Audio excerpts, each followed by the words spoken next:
So after the bubble ended, I think people were ready to take a break from basketball. Fans of teams not in contention became jaded, watched other sports like football, and the ratings reflected that.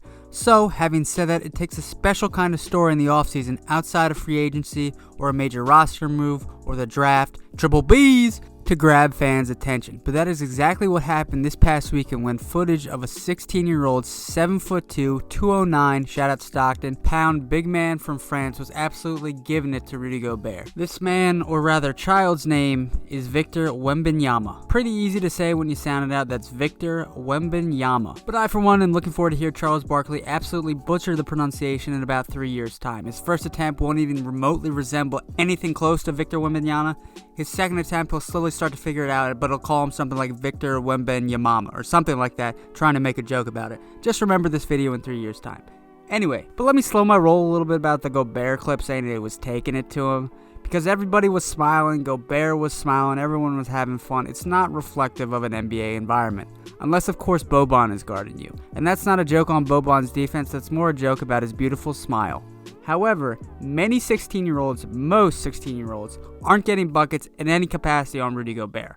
I bet most 16-year-olds would be unable to get a bucket on him if he had one hand tied behind his back. Me personally, at 16, I wouldn't have been able to see the basket. Now let me make another thing clear before going any further. Simply going viral as a young basketball player doesn't mean you have a long and successful career at a high level in the NBA. If that were the case, Julian Newman would have already won 3 rings. But no, Victor Wembanyama has legitimate voices backing up his talent, including well-respected scout for ESPN Mike Schmitz, who has been saying for months that he is one of the best prospects in the world, the best prospect in Europe, regardless of age. And plenty of other medias have joined in this chorus praising Victor Wembanyama, but for most fans of basketball right now, he is a new name, he is a fresh face. So let's get a little bit of info on his backstory. Victor comes from a very sports-active family in France. His mother is a basketball player and was a basketball coach, coaching him at a very young age. His sister won a gold medal at the U16 Euro Women's Cup and currently plays professional. His brother plays handball and his dad was a long jumper.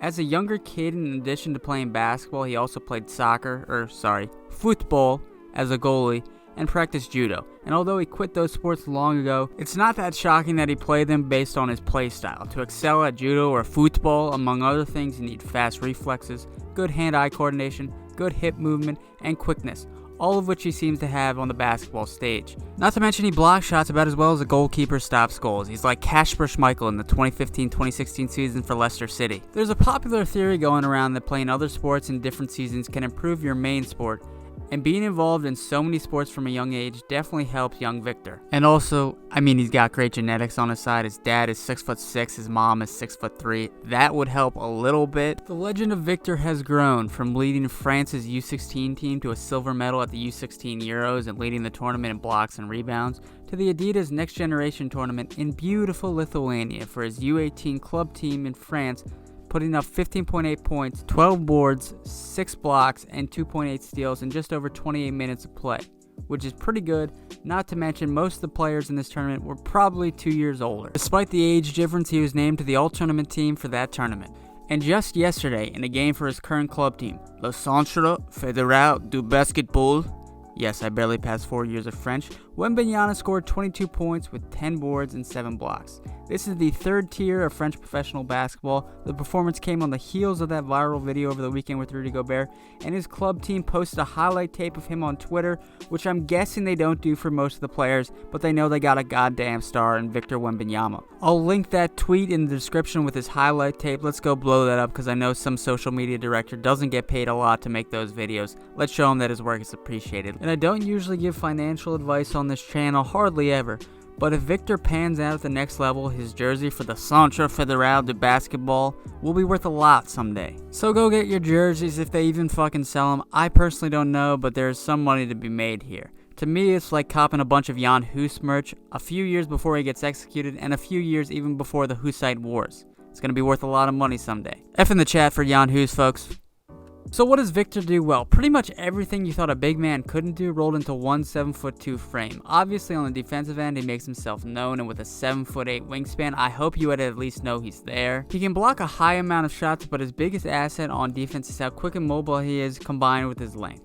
perhaps a skill he honed as a goalkeeper when it comes to making quick decisions to close out space. Also, his long arms can be used for steals. He doesn't get a crazy amount of steals, but it's definitely in his defensive repertoire. He's above average for a big man when it comes to steals. Now, of course, we have the inevitable size and strength question. Victor certainly isn't built like a beefcake. No, he's built more like Mr. Mackey. In the clips you didn't see from him playing against Gobert in the workout over the weekend is Gobert driving to the rim and moving Victor off the ball very easily and scoring at will.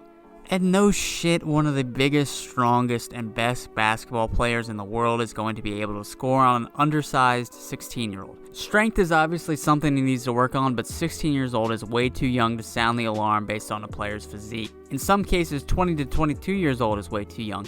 In some cases, 38 years old is way too young to write off a player. I still believe in you, Kwame Brown. Victor Wembanyama has stated that his goal is to gain muscle gradually and went on to say that players like Kevin Durant and Jan Hus are the players he wants to play like because they don't have a stereotypical game. And if he can develop into a player like that, well, then watch out, folks. He also went on to say in terms of basketball, he knows the stakes right now, and it's no longer just a game or just a pleasure for him. He knows what is and isn't at stake right now. He also stated that his family has helped him a lot to get to this far and will keep helping him as they go forward. And with his frame at 7'2", it goes without saying that he'll be compared to everyone who's ever been skinny and played the game of basketball. Those that sing Victor's praises will compare him to Kristaps Porzingis. NBADraftRoom.com says he's a better version of Bol Bol, which I personally hope for the best prospect in all of Europe. And on the other hand, his critics will say that he is Thon Maker, a man with a lot of hype, an incredible mixtape, an incredible highlight reel, but a guy who has failed to find his footing now 6 years into the NBA. The term unicorn often gets tossed around for someone who is tall and can do a lot of things atypical of a tall person on the basketball court, and that's for a very good reason.